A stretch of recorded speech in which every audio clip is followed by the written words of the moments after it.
Mr. Jones. My name's Nicole. Nice to meet you. How you doing today? I'm doing just fine, and how are you? Pretty good, pretty good. Okay, could you just tell me a little bit of what prompted you to see me today? Actually, I've been having trouble coping with the after effect of the Gulf War. I'm a Marine Corps. I'm a Marine Corps veteran, I should say. Excuse me, I'm a little nervous, but I'm a Marine Corps veteran. And it's sometimes I just have a struggle dealing with the whole, looking for my right choice of words, the whole ordeal of the war itself. I mean, from point A to point B, it was so much going on that all of these emotions are bottled into one, and I just sometimes I need an outlet to release and just share my story. So when you talk about emotions, can you describe your emotions? Can you give me one emotion? The biggest one was fear, and it was fear of the unknown. If I can give you a little history on the background of the situation, it helped me out. Okay, of course, when you join the military, you are joining a part of America's force for a fighting organization, and you know that when you join, that it's your call to defend our country. Now, that's the reality of it, but I'm gonna give it to you how people really think about it, and this will probably help you understand where I'm coming with my feelings. All my friends, when we join the military, we join it for school, benefits, and things like that. And actually, war is the farthest thing from our mind. We never really think we're going to go. We know it's a possibility, and it's in the back of our heads. But we really think that's the furthest thing from our mind. But when Saddam Hussein took over, August the 2nd, 1990, I remember everything so clearly. I remember when they first told us that, hey, we're going to go over to Saudi Arabia and defend our country. And I was thinking to myself, yeah, right. August the 2nd. August the 14th, the Marine Corps was jumping off the plane. So, with that being said, I remember all the fears and the emotions. It was a combination of fear, excitement, nervousness. But if I had to pick one that was the most overwhelming, I would say it was fear. And when you say fear of the unknown, not knowing if I'm going to die, not knowing if I'm really going to go, not knowing if I'm ever going to see my family again, not knowing if I'm ever going to be even in the United States again. But with that being said, I had a lot of stuff that was leading up to that.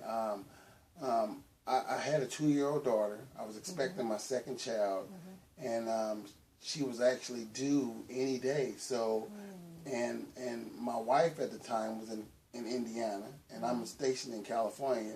I was set to go home for the birth of my child, but I didn't get to go because we had to get on the plane and go to Saudi Arabia. And so that fear was overwhelming too. I'm thinking to myself, I may never get to see my child. So you said you had fear, and I think I also heard you say nervousness. Very much so. And I think those two interact with anything. Anytime there's fear, it's going to be associated with some type of nervousness, but and anxiety as well. And that's what most people suffer from when they do experience an encounter like that. Is a combination of the three. But so anyway. Like I was saying, the reality didn't set in. Even like we were on a 17-hour plane ride to Saudi Arabia, and I think that probably 6 to 8 hours into the flight is when I really realized, hey, this is real. It's not a game. I'm going over here to fight, and even though I thought it, all the training, and even when we were making the wheels and everything up until the point that we left, I don't think that reality actually hit me until we were up in that plane flight. So when you say fear of unknown, is it for yourself, or your family? All the above. All the above. And the reason I say that is because, of course, my number one fear is not knowing that if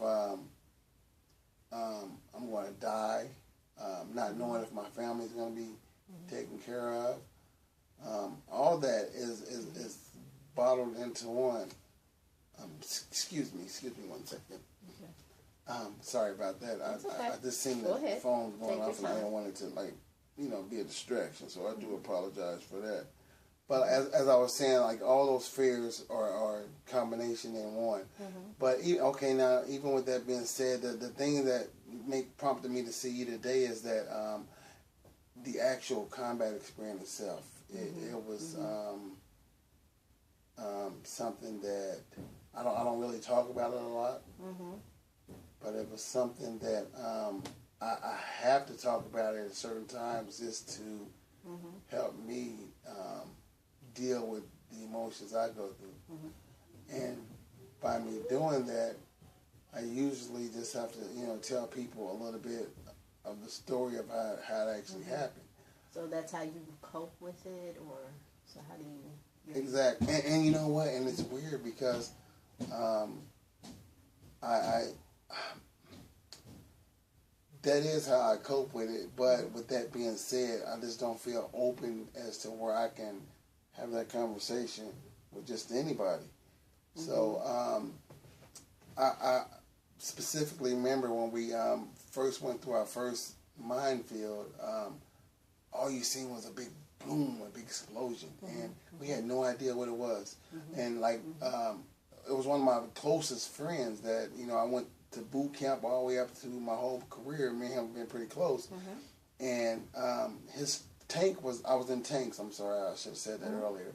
But his tank was the very first tank to go through, and when we see this big explosion, immediately I just wanted to shut down. But I had to, think, I can't shut down because... So when you say shut down, what do you mean? I was scared. I was froze. I just wanted to stop. I just wanted to stop. Wow. And we were radioing him, and he wasn't responding, and that just added to my fear. I mean, I was like, oh my God, what's going on? But I see now, I didn't notice at the time, but I see now the reason that he wasn't responding because he was the one himself that had shot an enemy tank, and he was engaging with another one. So So how did you cope with your fear? Now that you can reflect back, how did you? I had to just think back on some of the training that I've had, and just knowing that by me fearing and shutting down wasn't going to help the situation. It would have probably only make it worse.